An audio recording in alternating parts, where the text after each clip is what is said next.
And it's not often you get to see a former Secretary of State called out for his lack of tidiness. Well done, Governor. But the point is, we're talking about solutions, and I want to remind you we've asked all the guests to come up with their solution. A climate action story, something tangible, something concrete, because this isn't just about words. As Greta Thunberg said, this is about action. And I want to encourage all of you who are here to spread this message. It's not enough to have the people here or the people watching online, but to share this message. Use the hashtag climate action. Let's not make this be the first of many. Let's let this be the start of something great, the change. So with these solutions, that's how we're doing it. Think of yours, share yours. Great opportunities to be had, and still a lot more information to come. Right now, what we're looking for is the message that we've said. Healthy planet for a healthy life. And right now, we have a panel on just that topic, led by radio host Chris Cummins. Chris, I turn it over to you, my friend. Healthy planet, healthy people. It's something I had time to think about on my way here. I was waiting at a red light for the cyclists to get to go green over the main junction. So I had some time, but then I thought, I don't need time. This is the most obvious issue in environmentalists. I grew up, like so many people, watching David Attenborough films, and we'd see his children a rainforest, and he'd say, look, this creates oxygen that we breathe, and this rainforest creates the regular rainfall that makes agriculture work, and guess what? We find all the medicine that we need usually inside a rainforest. And you're kind of 6 years old, 8 years old, and you think, well, obviously you don't want to cut that down, but they don't put kids in charge of government, so the rainforests do get cut down. We are destroying nature, and we call it Mother Nature. And it's kind of, you know, mothers look after us, and nature looks after us. And it makes me think sometimes, it's like if you were kind of chopped off your mum's arm and leg and said, hey, but mum, come and pick me up from kindergarten and make me lunch. If we stop looking after nature, nature stops being able to look after us. And that has all sorts of health implications. We don't talk about health that much usually. It's like news in brief until a pandemic comes along, and then we think about our health all the time, and it's been the main news focus, hasn't it, for, what, 18 months? I was trying to think during the pandemic, who gets the least sleep and has the toughest job? And I thought, well, number one, way up, is kind of single mothers with homeschooling. But then I was looking at other job titles, and what about Executive Director of Health Emergencies Program at the World Health Organization? That sounds like that's been a very busy 18 months. And joining us now virtually is Dr. Michael Ryan. He is that Executive Director of Health Emergencies Program, WHO. And I've become a big fan via YouTube of Dr. Michael. Dr. Mike, I think you often call yourselves. But your YouTube press conferences have gone viral because they're full of the same sort of urgency. We just heard from John Kerry. You're saying that we can't look at pandemics without talking about the environment and our relationship to the environment. I watched the video. I've probably watched it 1,000 times. That's why it's gone viral. But you were describing this connection between the way we live, what we do to earn our money, the way we adapt to nature, and the likelihood of more pandemics, maybe worse pandemics.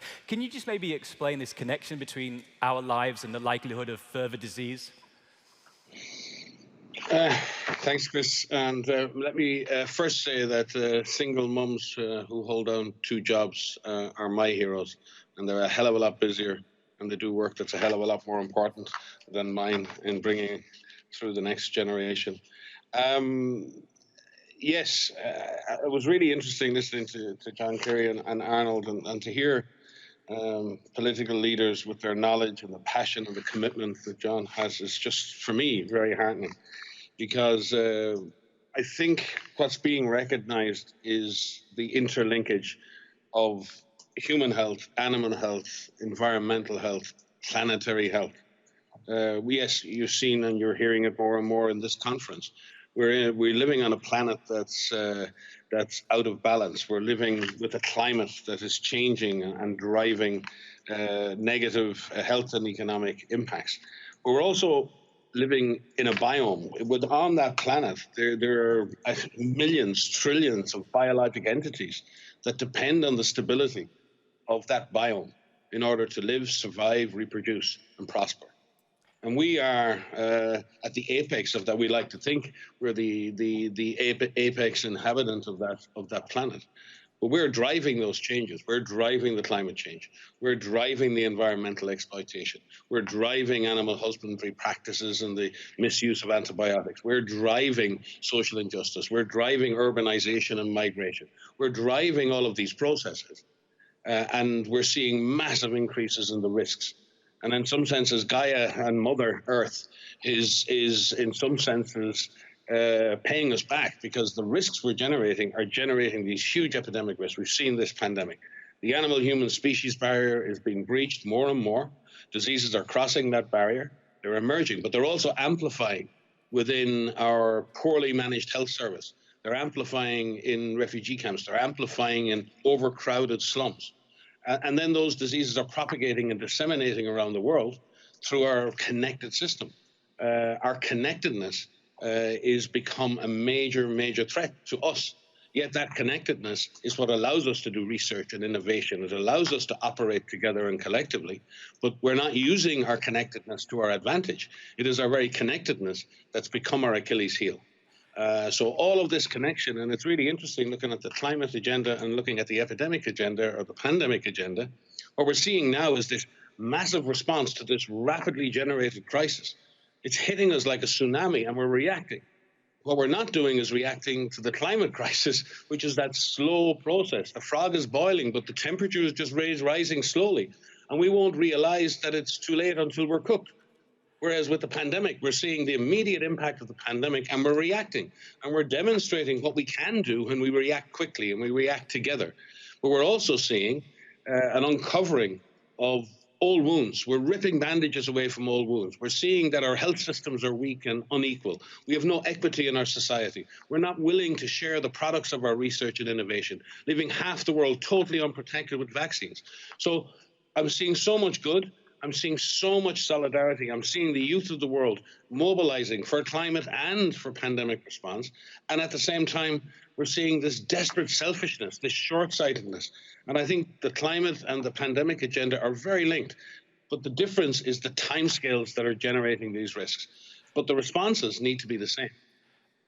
Briefly, just to ask you a second follow-up question to that. You've described it so well, but this has been a huge thought experiment in a way the past 18 months. Everyone watching probably now, everyone in this room has changed the way they live in the past months.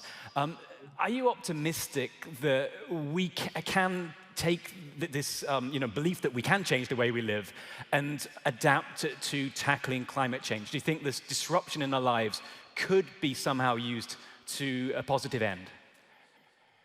I think as human beings, and if we all examine our own personal lives, how many of us in that room or in this virtual room have to be faced by an existential crisis in our lives, be it social, economic, be it personal relationships? Sometimes you have to be faced with your own mortality, your own fragility before you change. And I think we are being fundamentally exposed to that fragility of our planet, the fragility of our health system and our health as human beings. And I think we're also seeing at the same time what can be achieved when we come together. So I think this generation, my generation, get 0 marks. We get an F for our stewardship of this planet. We get an F for our stewardship of our societies, for our fairness and our solidarity. We owe more to our children.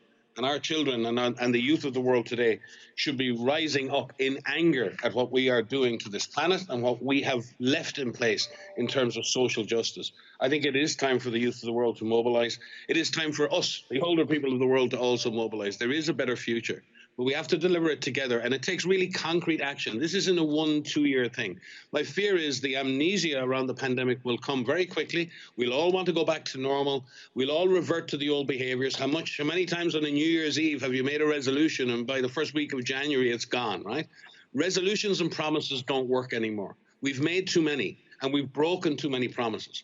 We've broken that contract with ourselves, but more importantly, we've broken that contract with the next generation and the generations to follow. We need to do better. We need concrete action to fix this. And I do believe somewhere in me, the optimist in me is saying, I can feel that in all parts of society, the desire for change. The question is, can we deliver on that desire and deliver real results for all our peoples? Dr. Michael, thank you so much for laying down that challenge and for joining us today. You've got very busy work to do at the WHO, I'm sure, so you're going to leave us now, but we really value your input. And Dr. Michael Ryan spoke about, well, our children. And we're worrying about what the impacts are going to be from how we live our lives, our addiction to fossil fuel, on our children and our grandchildren. We talk about it as if it's the future, but we can't pretend it's not happening now, that people aren't dying now because we haven't got the imagination or the political will to wean ourselves off fossil fuels. I think Arnold Schwarzenegger has highlighted air pollution, which is killing, according to the latest figures I've read, 9 million people across the world every year, where most of us in all parts of the world breathing in dirty air, and it's killing us now, our grandparents, our parents, and our children. And I'm really honored to have a guest now, Rosamond Kissy-Deborah from London, from South London. We're going to see a little video, actually, about the story of her struggle and the story of her wonderful daughter, Ella.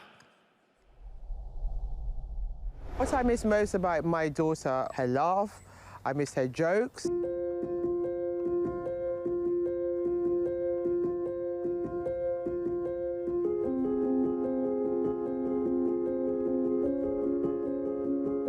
The hardest part of Ella's illness was obviously her constantly fighting to breathe. And whenever she coughed, we never know whether it will be self-resolved, i.e. she could quickly go back to what she was doing, or whether it would turn into a full-blown seizure.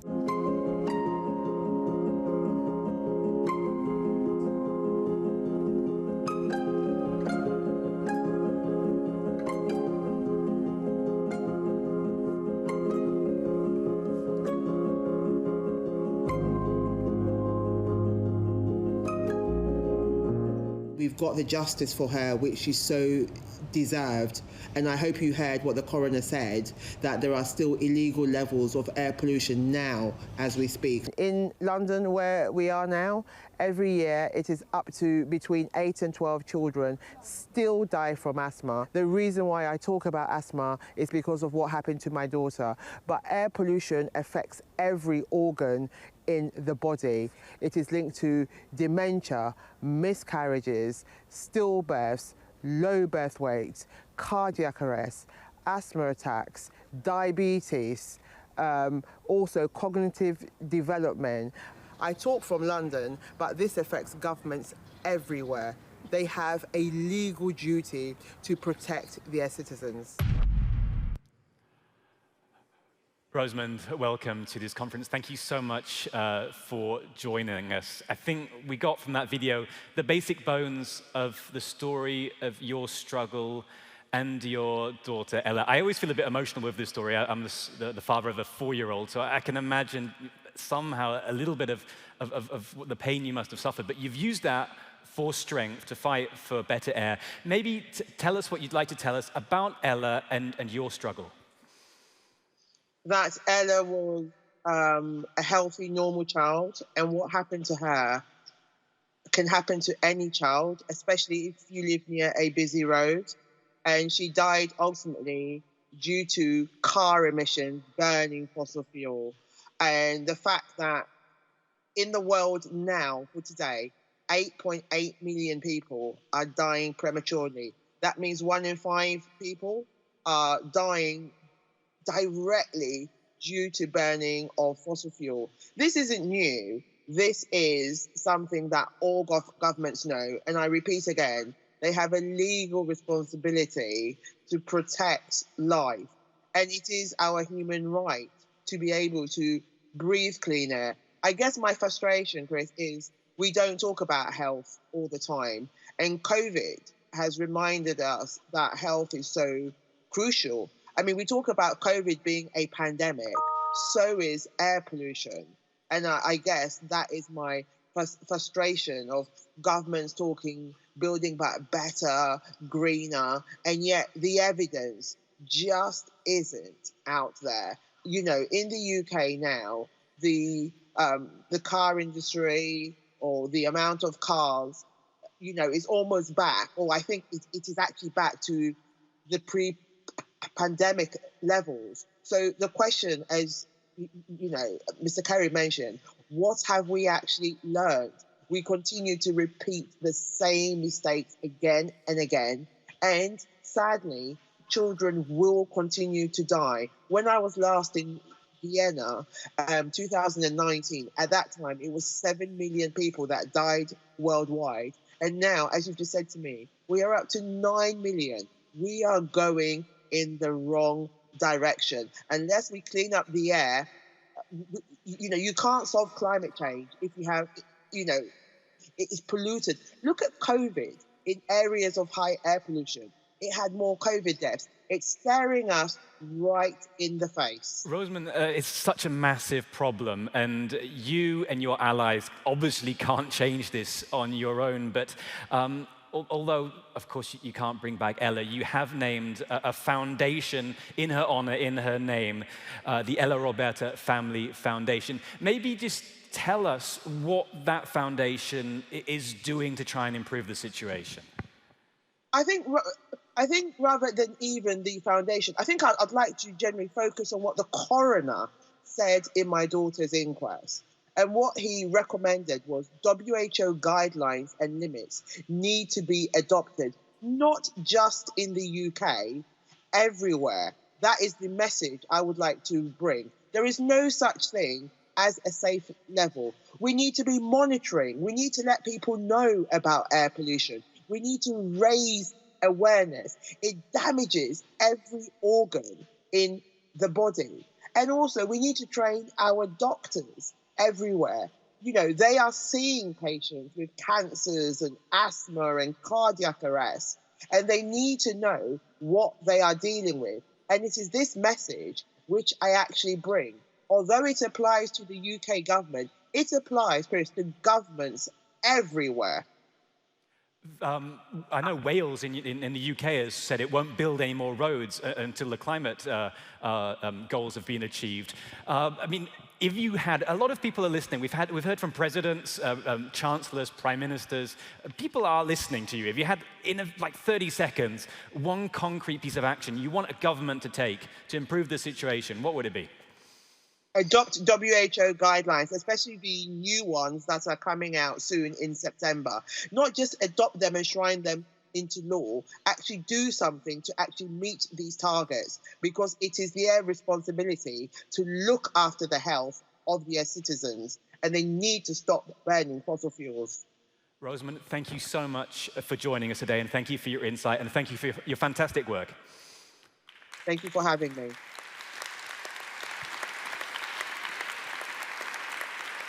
So, we need goals. We need to change what's happening. We need to stop belching out toxic fumes into our cities. And, well, that's going to take a lot of change. With us in person, Maya Göppel is, well, a scientific writer, the author of The Great Mindset, and an amazing bestseller that has been on the Spiegel bestseller list, I think, well, I stopped counting at 50 weeks. It's Unsere Welt neu denken, which in my translation is Rethinking Our World. And you're also the co-founder of Scientists for Future. You say we need to change pretty much everything about the way we live, if we're going to have a wide transformation in society. Your book's quite long, but if you're going to give us a kind of a short précis of what we have to do, what would that be? Thank you, Chris. I would like to tie this answer to a few of the things that have been said. I think what we're facing, and I think it became very clear in this drift from this real urgency and this anger of too little action on the one side that we've seen, and then this real pull to say, but we have to have the positive messages. We have to know what to do so we feel self-efficacy, so that we don't get paralyzed by the messages, but we do take the messages serious. So in this bridge, I would like to position myself as a transformation scholar that has looked at those periods where you might say the old is dying, but the new has not yet quite been born. So this interim period is what really stresses our societies, what stresses us into, clinging back, talk about normality, what we've seen. So this notion of we have to restabilize, but we're looking in the rearview mirror for the answers. And this is where I think we really have to leap forward and look at the horizon. And this is why I would like to swap from building back to building forward. And to really be clear how we manifest the clarity, the accountability, and the trust, and everybody pulling in the same direction needs, from my point of view, a total overhaul about economics and how we measure it, and what is put in there as something that is counted as value creation and value degradation. But to do that systemically. So we are doing a lot of work right now with companies, with scientists to say, let's change that metric of success. It's not GDP. We've had it here before. It does not account for a lot of the things that we see both denigrating our planet and our life support systems, but also what is really valuable, and the corona crisis showed at this, system-relevant jobs, caring for each other, caring for the planet. The same with true cost accounting. How do business really perform? How do they make disclosure of both their social and their environmental impacts, positive as well as negative? They need this to be able to get the funding to invest in the transformation of their supply chains. This is why something like the EU taxonomy on accounting for what finance is leading us in the right direction or leading us back to the past is doing. And then obviously fiscal policies saying we're going to shift the tax burden from the goods, like workforce, for example, or the things that create a lot of care for others, onto the bads, overuse of resources, CO2 just being the first.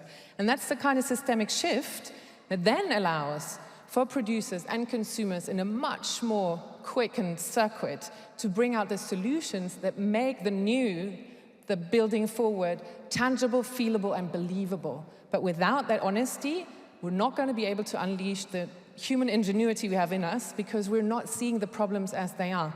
So we're creating solutions that are not meeting the problems. And this is why honesty and accountability, from my point of view, is the most important thing right now. Maya, you have some brilliant ideas, and you also have a massive audience. Sometimes I think I've had a good idea, and I put it out for my 3 likes on Twitter. And you put out your book, and it seems everyone's read it. Even I've read it. It takes me a lot of hard work to read in German, but I wanted to read his book because everybody was talking about it. And so do you think that this appetite to read about the need for this transformation, does that give you hope that the time, die Zeit ist reif, that the people really believe that now we need to do this? It's just not reading a book, they really want to change. I've been thinking about this because when you look at the content, it is, for people that have been studying this, not necessarily a total revolution in insight, but I think it packaged it very differently. And it was a response because in 2019 in March, Scientists for Future came to life because we were putting ourselves behind the young people in the streets. When political sides said, oh, you don't really know what you're talking about, go back to school, learn something, become an engineer, solve it in the future. And then it was the role of those that have been studying this, that have been putting forward the science to say, no, they are right. It's an inconvenient truth still, surprisingly, but it is true. You can't just tell them they don't know what they're talking about. And then we had so many calls. We had so many people asking, what can we do? Where can I read about this? How can you put what you're doing in your speeches into easy writing? And that's where I transgressed my own boundaries of saying, okay, I'm going to go with a public publisher. I'm going to work with a journalist. I'm going to sit down with people helping me edit it into a personal story. As a scientist, you don't usually do this, right? And it's been a little bit of a game like this. People saying, oh, you've kind of discredited your profession by being so personal. But it made it a journey. And I think the most important thing was that I did put out all the connections, but I was very clear that we need everybody to make that journey happen. And I was struggling with my publisher so hard. They wanted to have the programmatic in the end. This is what we need to do. And I was like, no, I'm not going to put it in because we have all the reports from the scientists. It has to be an invitation. And that's the subtitle of the book. The invitation to rethink the world, and the very clear message that we need all of you to make that transformation happen. And for me, the most exciting thing of the last year and a half was how many emails and messages I got where people said, invitation accepted. And they just put forward where they could change. They were in their own realm of efficacy and just putting their bit forward. And that's been, for me, the most exciting thing, and that really gives me hope right now that we're at this crunch point. Well, you reached lots of people, and I have other questions I'd like to ask, but actually we're going to hand over to a video question, a video message for you, which we'll see right now. Hi, I'm Monika Forster from Bregenz. I want to ask to Ms. Goppel the following question. In my job as care manager of the region Vorderer Bregenzer Wald, I experience again and again that people are afraid of changes. How do you create courage and joy for changes? Well, I think, to be honest, what we're missing right now is a sense of we. And I think it's become part and parcel of what we've been talking about, because once we believe that everybody is in this with us, and this is why I find it so important to talk about government regulation as something that can be very freeing.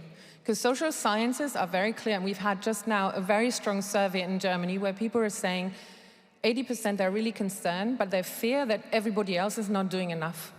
So to just make it something that everybody has to chime in, that is binding for everyone, can be so reassuring for people to go a further step. Because otherwise your own feeling of I'm committing to something, I'm changing something, but everybody else doesn't. And that doesn't live up for the size of the problem that we're looking at. So where is the new social contract? And this is why I think Mr. Timmermans was so spot on, that we have to link the social agenda and the justice agenda to the environmental agenda. And to be very clear, no one's going to fall behind. Quite the contrary, we're going to make sure that the distance between behind and where the front is right now is going to be closed. And this is why the topic of the subject or the summit is so spot on. Healthy people, healthy planet, they're linked. And if we're contributing and putting a lot of energy, remuneration, more jobs into the space and sectors that are caring, those are the jobs that are not costing the planet, but they're the jobs that are really generating the well-being, the security, the stability, something where people feel relaxed that they're going to be looked after when they can't run for themselves. And this is where I think the binding element is, and this is why I think we need to talk about that social contract. Okay, thank you very much. Hopefully we get to come back to you later, but I want to talk about inspiration now. There are two things I really love. I love football and I love trees. We're very excited in Europe about what's happening in football stadia nowadays, but in 2019 there was something really quite remarkable in southern Austria, in Kärnten, at the Wörthersee Stadion, where Herbert Waldner was instrumental in putting a forest inside a football stadium. Trees are up to, I think, 14 meters high. It looked incredible. The pictures went around the world, and it was basically, it was kind of meant to be an inspiration in the fight against climate change, creating awareness.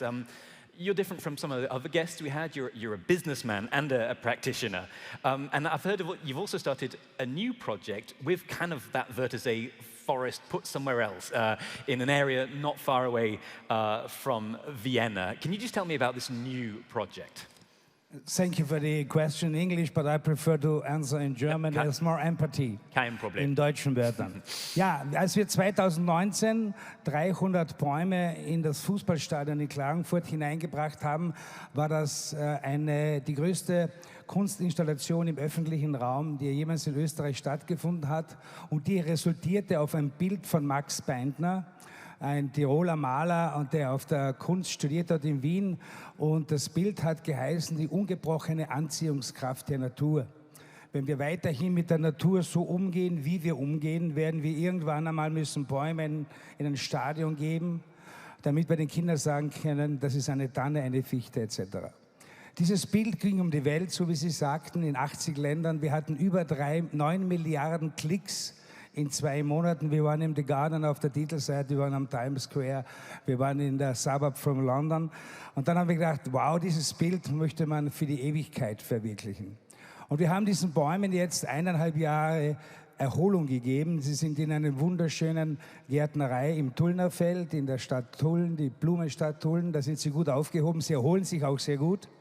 Und ich möchte mich heute bei der Monika mal bedanken mit ihrem Team. Und wir haben jetzt 1,5 Jahre nachgedacht, was können wir für ein Symbol setzen, damit es auch nicht nur von der Kunst gekommen ist, weil vieles ist aus der Kunst gekommen, damit es später in die Realität kommt.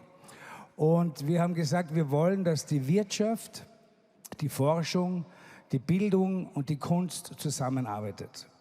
Und die sollen sich auf 5 Punkte konzentrieren. Ein Punkt ist Green Living Technologies. Das zweite ist nachhaltig bauen. Das dritte ist die neue Mobilität. Das vierte ist die Digitalisierung, die schon in Tullnerfeld von der Universität gemacht wird. Und der fünfte Punkt und für mich der wichtigste Punkt ist das ökosoziale Miteinander. Wir müssen mehr Wert auf ein Miteinander machen. Wir polarisieren uns, Arm gegen Reich, Ausländer gegen Inländer, links gegen rechts. Es wird immer schlimmer, weil der Geldwert den höchsten Wert hat, aber nicht den Wert des Miteinanders. Und deshalb wollen wir diesen Wald pflanzen am Bahnhof im Tullnerfeld und um den Wald herum soll der For Forest Innovation Park entstehen. Und da wollen wir, dass Künstler kommen und die sich um das Thema Wald beschäftigen.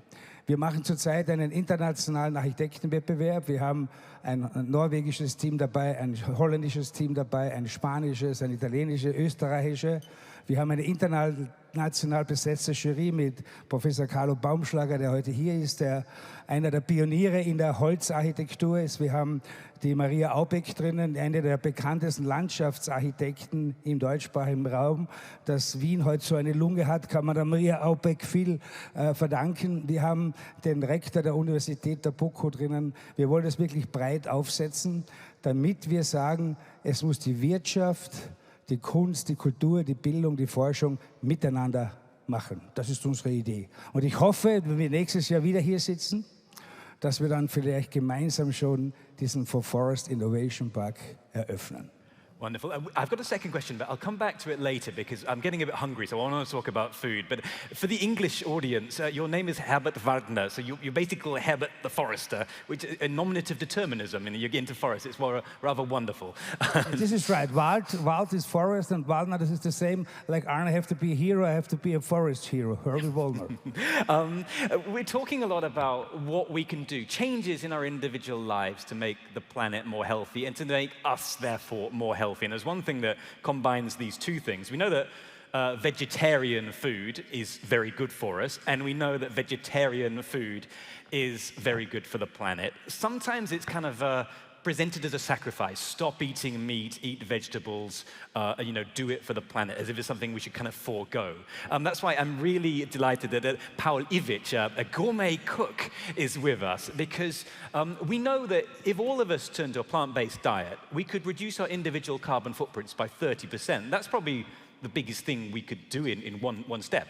But you have shown the world that it doesn't have to be a sacrifice. It can be really delicious. Just tell me, how you got involved in becoming a gourmet chef. You chose to cook and concentrate on vegetables. Was there a kind of a eureka moment when you said, this is the way I'm going to go with my career? So I will answer in German too. It's a long story. Für mich war Essen immer was total Wichtiges. Man hat sehr emotionale Beziehung mit Freude und Wut. Und ich war immer sehr gern in der Natur unterwegs. Es gab dann eine Zeit, wo ich meinen Weg verloren habe und ich habe nicht mehr auf die Qualität der Lebensmittel geachtet, sondern war nur mehr auf Profitmaximierung fokussiert. Und ich war da sehr, sehr gut. Es war mir egal, wie die Lebensmittel produziert worden sind, wo sie produziert worden sind und welche Inhaltsstoffe drinnen waren. So habe ich Tonnen an Fleisch gekauft und Fisch, was kontaminiert war mit Antibiotika und Hormonen, Gemüse und Obst, die zugesetzt wurden mit Pestiziden und Herbiziden. Und mit der Zeit habe ich mich mit dem ganzen Gift, was ich eingekauft habe, selber vergiftet. Das Resultat war nicht nur ein Burnout, sondern auch eine Herzkranz-Gefäßerkrankung. Und mein Doktor meinte, mit dem ich in sehr engem Austausch war, innerhalb von 3 Monaten sehe ich dich auf dem OP-Tisch. Und das war ein Moment, wo ich mir überlegt habe, okay, ich verändere jetzt mal wieder meine Ernährung, habe sehr pflanzenbasiert mit hoher Qualität zu mir genommen, aber es fehlte immer noch etwas. Ich bin gesund geworden, aber ich hatte keine Emotionen. Ich war immer noch in einem emotionalen, tiefen Loch. Und es war einen Samstag, ich war total hungrig, bin auf den Bauernmarkt gegangen und habe einen Stand gesehen mit Eiern. Ich bin dorthin, sage ich möchte 6 Eier und die Frau dann, das sind die besten Eier, was es gibt. Meine Hühner, die laufen frei herum, sie kriegen so ein gutes Essen. Und ich dachte mir, ist mir total egal, ich habe Hunger. Und sie nimmt nur die Eier wieder und sagt sie, keiner kauft meine Eier, der keine Wertschätzung hat. Ich habe dann mit ihr diskutiert, habe sie bekommen, habe ein bisschen Trinkgeld hingelegt und bin dann heim und haben mir Rühreier gemacht. Und in dem Moment, wo ich diese Eier probiert habe, war ich wieder ein 5 Jahre altes Kind, der was in dem Garten von seinem Opa den Hühnern nachgelaufen ist und habe eine Emotion gespürt. Und ich habe wieder gewusst, das ist es, was ich als Chef machen muss. Ich muss den Geschmack wieder zurückbringen. Und es ist total egal, ob man mit Fisch, Fleisch oder Gemüse kocht. Es zählt die Qualität der Zutaten. Und wenn man das Essen ganzheitlich betrachtet, kann man sehr viel verändern. Sehr leicht und sehr geschmackvoll. Denn unsere Essgewohnheiten beeinflussen unsere Ökonomie, unsere Ökologie, unser Sozialverhalten und unsere Gesundheit. Und das war der Moment, wo ich gewusst habe, ich muss Verantwortung übernehmen. Paul, your comments bring us actually really nicely onto our next guest, who is actually left a video message for us. But earlier this year, I watched a very famous, slightly controversial Netflix documentary, Seaspiracy, which there are some issues with it, but I haven't eaten any fish from the ocean since I saw it. And we know that our forests are in trouble, we know that grasslands are in trouble, but maybe the biggest part of our ocean, 70% of the Earth's surface is the oceans. And whatever the exact facts are, we know they're in a terrible state and there's overfishing. We have a message from Paul Watson, the founder of Sea Shepherd. He was, of course, one of the founding members of Greenpeace. Then he went on to create the maybe more aggressively activist Sea Shepherd organization. He's going to talk about just how in danger our oceans are. And his message is, maybe he's more in the finger wagging than the hope camp today, because he says if we let our oceans die, we die. That's it. Here's his message. The planet that we live on is a spaceship, and every spaceship has a life support system. And that life support system provides us with the air we breathe, the food we eat, and regulates climate and temperature. And that life support system is run by a crew of living things, not us. We're just passengers on Spaceship Earth. We're having a wonderful time entertaining ourselves. But what we are doing is murdering crew members. There's only so many crew members you can eliminate before the machinery begins to break down. Since 1950, we've had a 40% diminishment in phytoplankton population in the ocean, and I can tell you right now, if phytoplankton disappears from this planet, we die. We do not live in a world without phytoplankton. We need all of these other engineers, these engineers on Spaceship Earth. We need the worms and the trees and the bees, and without them we cannot survive. So that is really where our responsibility lies, to do everything to protect them, to learn to live in harmony with all of these other species. And if we don't do it, then we simply are not going to survive, or we cannot live outside of the basic laws of ecology, the law of diversity, the law of interdependence, the law of finite resources. And when we steal those resources from other species, then we diminish diversity, we diminish interdependence, and we really pave the way towards our own extinction. So if we don't save the ocean, we die. If the ocean dies, we all die. Thank you.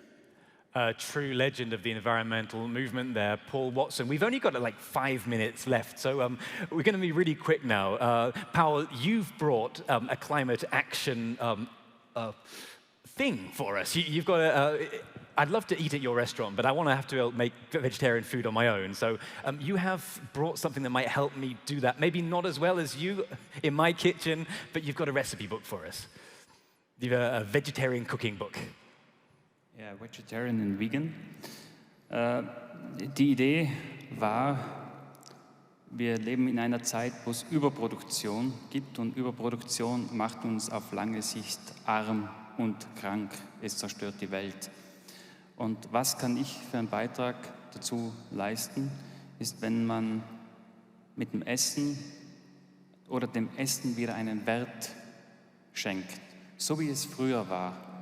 Und mit dieser Demut und Dankbarkeit an die alte Generation meiner Eltern und meiner Großeltern haben wir uns wieder damit befasst, wie können wir Food Waste vermeiden. Und wir haben Gerichte kreiert, die dazu inspirieren sollen, alles zu verwerten. Vom Blatt zur Wurzel, altes Brot in eine wundervolle Suppe zu umwandeln oder gutes Brot in Croutons zu machen für Knödel, aber auch ein altes Rezept von 1880 aus England, ein Quast, ein Brottrunk.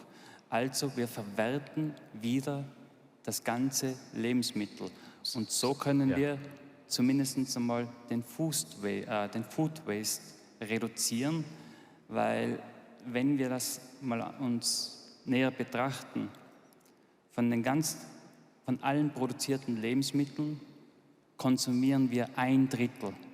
Über 1/3 der Produkte kommt in die Massentierhaltung und der letzte Teil wird dann weggeschmissen. Okay, well, I want to get hold of that recipe book because I want to transform my vegetarian. I'm a vegetarian out of laziness. It's easier to cook vegetables usually than going and making meat, but I think I need to improve my cooking. But it is the one way to transform our lives. And we're going to hand over to the next panel, which is about the green economic recovery.